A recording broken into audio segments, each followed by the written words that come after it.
কার উপর কুরবানি দেওয়া আবশ্যক, কার উপর কুরবানি দেওয়া উচিত, কতটুকু সম্পদ হলে কুরবানি দিতে হবে, এটা এখন বলে দিচ্ছি।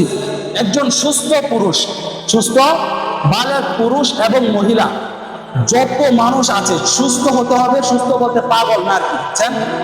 সুস্থ পুরুষ এবং মহিলা এবং বালেগ পুরুষ মহিলা যত মানুষ আছে এবং তার যদি নেশাব পরিমাণ সম্পদ থাকে, ওই সকল মানুষের উপর কুরবানি ওয়াজিব।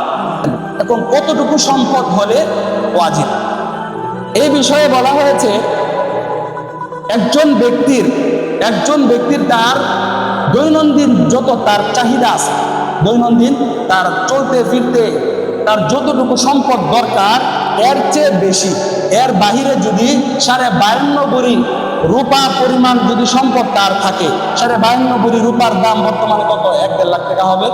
এই 1.5 লাখ টাকা আপনার নিত্য প্রয়োজনীয় জিনিস, যেরকম আপনার একটা নিত্য প্রয়োজনীয় আপনার একটা বাড়ি দরকার না, 1 মাস আপনার খাওয়ানোর টাকা দরকার না, আপনার ছেলের পড়ালেখার খরচ, আপনার নিজের খরচ, সব খরচ বাদ দিয়ে যদি আপনার 52.5 ভরি রূপা পরিমাণ সম্পদ যদি আপনার থাকে, আপনার ব্যাংকে এই পরিমাণ টাকা থাকে, তাহলে আপনার উপর কুরবানি ওয়াজিব। এরকম যে আপনাদের যে জমি আছে না, আপনাদের জমি, এটার মধ্যে আপনাদের জমি, আপনাদের গবাদি পশু, আপনাদের এই যে ধান কাটতেছেন, ফসলাদি, আপনাদের ব্যবসায়িক পণ্য, এগুলো এটার মধ্যে ধর্তব্য হবে।